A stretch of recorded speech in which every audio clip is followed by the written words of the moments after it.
ఎలా చేశారు జగన్ గారు గతంలో జగన్మోహన్ రెడ్డి గారు ఎలా అతని పరిపాలన పర్వాలేదమ్మా. రెడ్డి అయినా పర్వాలేదు, బాగానే చేశాడు.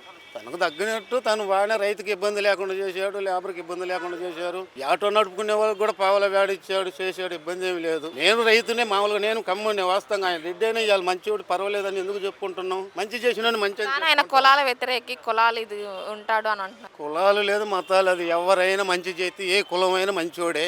అది మన కులమైన వాడు మంచి చేయకపోతే మంచివాడే కాదు, నేను చెబుతున్నా కదా. గతంలో జగన్మోహన్ రెడ్డి గారు ఆయన ఇచ్చిన హామీలన్నీ ప్రజలకు ఇచ్చారంట కదా. ఇచ్చినట్టు మంచి చేసి నూటికి వచ్చేసి 80% ఇచ్చినట్టు. తను నూటికి 80% ఇచ్చినట్టే జగన్. ఎవరైతే నేను చెబుతున్నా కదా.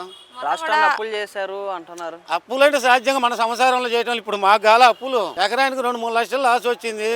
మామూలుగా 3 ఎకరాలు వేసిన 3 రోజులు 6 లక్షలు లాస్ వచ్చింది. మనకు గల అప్పు రాష్ట్రం మీద అప్పు అయ్యేది పెద్ద సమస్య ఉంది. ఆయన చేయడం వల్ల ఇప్పుడు నేను హామీలు నెరవేర్చలేకపోతున్నాను అని అంటున్నారు. ఏమని ఆయన బేక్కొత్తుండు కదా.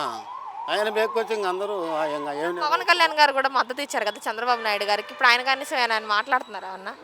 ఏమో ఆయన ఎవరు మనకేం పెద్దగా తెలియదు. మొన్న కూడా జగన్మోహన్ రెడ్డి గారు మిర్చి రైతుల గురించి పర్యటన చేశారు కదా, వాళ్ళతో మాట్లాడడానికి వాళ్ళ గిట్టుబాటు ధరల గురించి ఆయన ఇక్కడికి వచ్చారు కదా. వచ్చాడు. కానీ ఆయన వస్తున్నారని తెలిసి చంద్రబాబు నాయుడు గారు గిట్టుబాటు ధర ఇప్పిస్తాను అని అంటున్నారంట. అప్పుడు ఇప్పించింది, ఇప్పించడమో పోవడం ఏమీ లేదమ్మా. అంటే ఆయన వస్తున్నారని తెలిసి ఇప్పిస్తున్నారా, లేకపోతే అసలు ఆయన పట్టించుకున్నారా లేదా?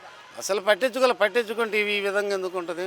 అసలు ఏం పట్టించుకోవాలి? ఆయన ఏదంటే అలా రాజధాని అదేనో ఇదేనో ఏదో కంపెనీలు తెస్తాను, ఈ ఉద్యోగాలు ఏముండే ఉద్యోగాలు. మన వాళ్ళందరూ హైదరాబాద్లో పడి ఉన్నారు. మా అమ్మాయి కూడా హైదరాబాద్లో పోయింది. 6 నెలలు చేసిన తర్వాత మొన్న ఎంతో 1 నెల కింద వచ్చింది జాబ్ మాకు. ఏది మళ్ళీ 1 లక్ష. ఇప్పుడు మరి చంద్రబాబు నాయుడు గారికి రాజకీయ అనుభవం 40 సంవత్సరాలు ఉంది అని అంటున్నారు. కనీసం ఆయన అనుభవంలో ఆంధ్ర రాష్ట్రానికి ఎందుకు మంచి చేయలేదు? నలభైలో రైతుకు మేలు చేసిందే లేదమ్మా, నేను చెబుతున్నా కదా. మరి ఏ నమ్మకంతో ఆయన కోట్లేశారని? ఏదంగా సాధ్యంగా ఇది. ఇప్పుడు మన ఆంధ్ర వాళ్ళంటే అటు ఇటుగా ఉంటుంటారు కదా. సాధ్యంగా చేశారు. చేసేది ఏముంది? ఈ చూద్దాం, ఈ దెబ్బ ఏమన్నా ఇంకా మంచి చేస్తాడేమోనని చేశారు. ఇంకా మంచి కనపడుతూనే ఉంది. ఏదైనా ఇప్పుడు మంచి చేస్తాడని మనం అనుకుంటాము.